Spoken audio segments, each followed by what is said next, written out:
Come and fly away with me. Come and fly away with me. Come and fly away with me. Come and fly away with me. Good morning, everyone. Welcome back to my channel. This is Lady Kagers. Today is April 21. It's Sunday today, guys. And then I'm thinking of going out kasi naboboard ako dito. Sobrang sakit nung body ko, guys, from my work yesterday. Naglilinis ako sa labas. Then I decided to rest. So instead of staying in the house, I'm going out. Magano lang, guys, magmumall lang kahit na walang bilhin. So now I will get ready with me, and ipapakita ko din sa inyo kung ano yung ginagamit ko everyday. So naghilamos na ako, guys, naliligo na ako. So ang gagawin ko ngayon is mag-prep ng skincare lang muna, guys. So ipapakita ko sa inyo kung anong ginagamit ko for my skin. Hindi naman maganda yung skin ko, guys, pero tinatry ko na ginagamit ito mga lately lang. Minsan tinatamad ako, so every morning talaga pag nagwo-work ako gumagamit ako nito. Pero pag nag-day off ako, yun minsan nagagamit ako, minsan hindi. So ang ginagamit kong toner is itong La Roche-Posay Soothing Lotion. This one, guys, I don't know if nakikita nyo. Yun ang ginagamit ko, La Roche-Posay. So yan lang ginagamit ko for toner. So ginaganon ko lang siya, and I'm sure everybody knows how to use it. So yan.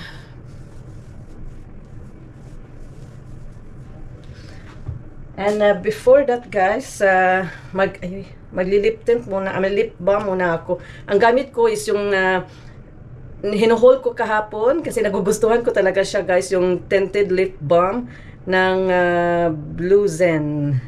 Ito, guys, ito yung gamit ko. Hindi ko masyado makita, guys, wala akong glasses, pero okay lang. So yun, ito ba yung tatlong kulay ito, guys. So yung middle, yung ginagamit ko, yung pangalawa, kasi hindi lang siya masyadong pero pag gusto kong parang nag-lipstick ko, yung isa yung gagamitin ko. And then after that, gumagamit din ako ng serum. Yung Pure Niacinamide 10. Ito din yun, guys. At saka La Roche-Posay pa din. At saka yung panggabi ko, minsan gumagamit ako sa umaga yung vitamin C nila sa La Roche-Posay. Pero ginagamit ko lang siya ng umaga. Ng gabi pala. So, ginaganon ko lang siya, guys. Kasi ang hirap niya, hindi siya ma-drop. So, parang itong nasa loob lang sa labas ng tube, ng drops. Ay, ito yung labas lang nito. Dinidip ko lang siya, tapos ilagay ko dyan. Total, malinis naman yung mukha. So, yun ang ginagamit ko.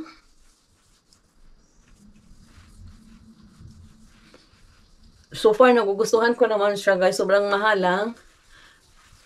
Pero, ano naman siya, matipid siya gamitin. Yun, tapos pinadry ko siya muna. Tapos yung, yung moisturizing cream ko is ito. Yung CeraVe na moisturizing cream. Kasi ito, guys. Tapos, yung gamit ko pala na pang-washing, wash for my face is La Roche-Posay pa rin. At saka itong CeraVe na foaming cleanser. Yeah, foaming facial cleanser. Yun ang gamit ko. Yung pamangkin ko ang nag-introduce sa akin yan, guys. Nung pagpunta niya dito, yan ang ginagamit niya. Tapos, tinatry ko. Okay naman siya. So, dry na yung face ko. So, lalagyan ko na siya ng moisturizing cream. Tapos, sa liig din. So, as you can see, guys, my face is bare. Oh, sandali. So, I'm back, guys. So, tumatawag yung kapitbahay namin. So, na sana ako ngayon? Okay, natapos ko na yung moisturizer. So, ngayon, nagsa-sunblock ako, guys. So, dalawa yung ginagamit kong sunblock. Yung isa is yung Lux Organics from Philippines. Yan. Yan ang gamit ko. Kasi nagpapadala ako dun sa sa kaibigan ko nung umuwi siya. Tapos nagugustuhan ko naman siya. At saka yung isa is yung Aveeno Protect Sooth Mineral Sun Stick. Ito. Maganda siya kasi mineral siya, guys. Wala din siyang white cast. And minsan ginagamit ko ito. Minsan yung Lux Organics. Pero sa ngayon yung Lux Organics ko na lang ang gagamitin ko. Marami naman ako. Hindi lang marami. 3 yung pinabili ko. So, nagugustuhan ko siya kasi kahit na hindi ako mag-moisturizer, para na rin siyang moisturizer. So, parang 5-in-1 yata ito at may niacinamide din siya na 2%. Tapos, 5-in-1 UV Pro Whitening. Yan. Pero hindi naman siya nagwa-white sa akin, guys. Kahit na anong gawin ko, hindi naman nagwa-white. Hindi ako pumuputi. Yun ang ibig kong sabihin. Kahit naman whitening siya. Ang dami kong maglagay.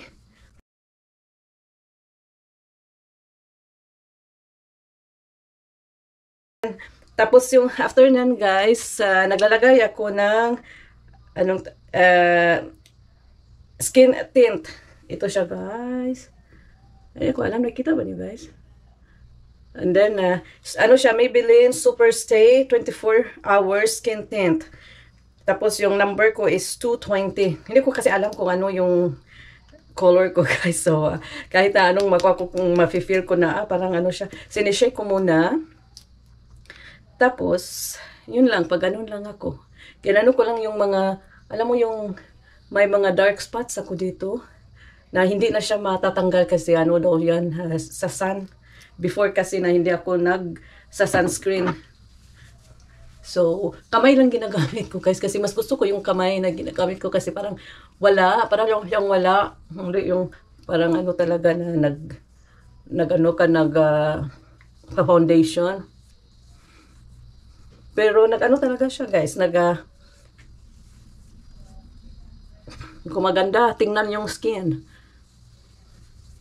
So, natatakpan niya yung mga maliliit na dark spots.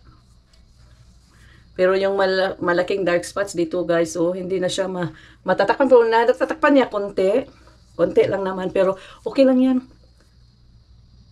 Ganito lang naman. Hindi naman ako parang pack na nagpa-foundation. Ano lang siya? Skin tint lang siya. Gusto ko talaga siya. So, yan lang yan. Tapos ngayon, magkikilay ako, guys. As you can see, very light yung kilay ko kasi wala na akong kilay. Magkikilay ako na ipa-fast forward ko kayo, okay? Kasi mabuboard naman kayo. Hindi naman ako expert sa pagkikilay, guys. Minsan perfect siya, minsan hindi. Pero okay lang yan. Ang importante, may kilay ako. So, magkikilay muna ako, guys, ha?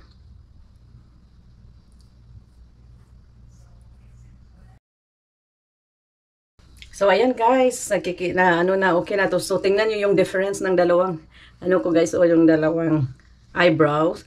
So, iba talaga pag magkikilay ka, di ba? And then, yung gamit ko as usual is yung Essence na waterproof. Before kasi is yung gamit ko is yung mga mamahalin talaga, guys, no, from Sephora.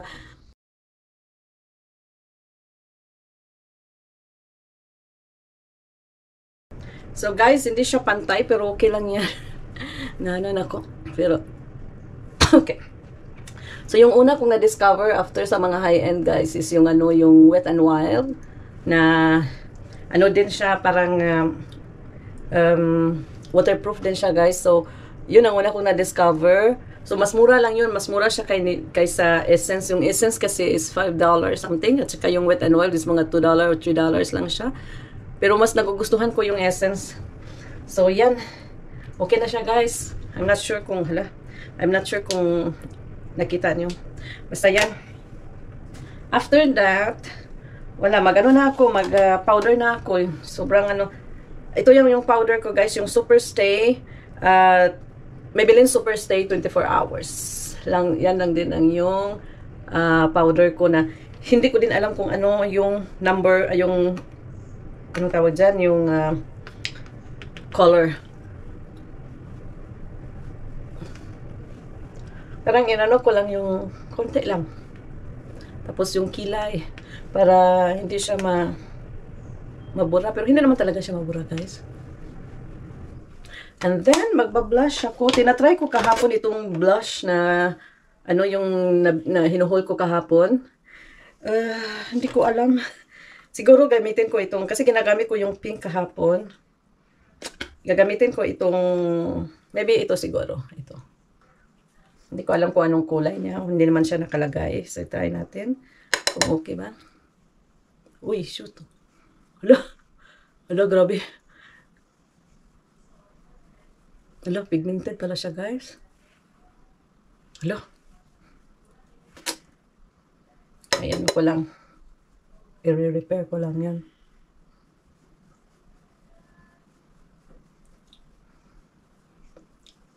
Hala, sobrang pigmented para rin, guys. Para akong ano. Hala, grabe.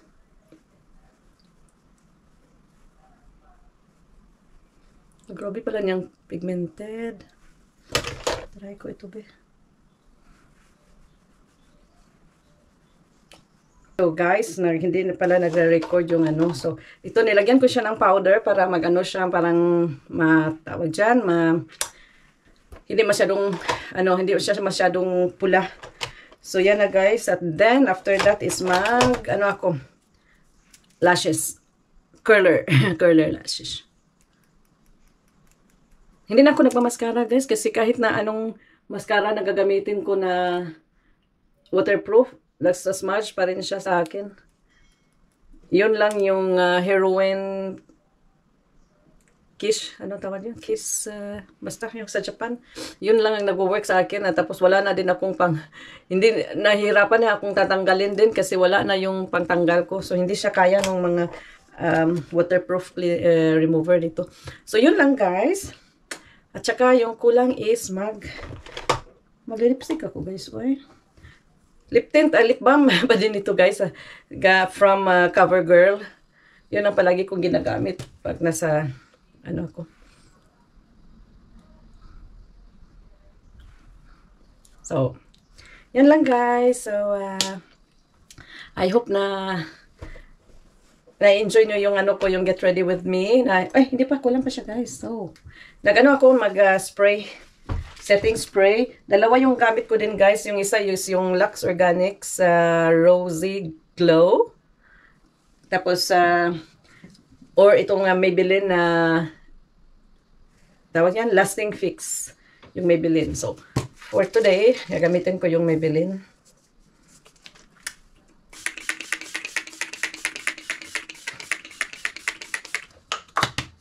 So, yun na guys.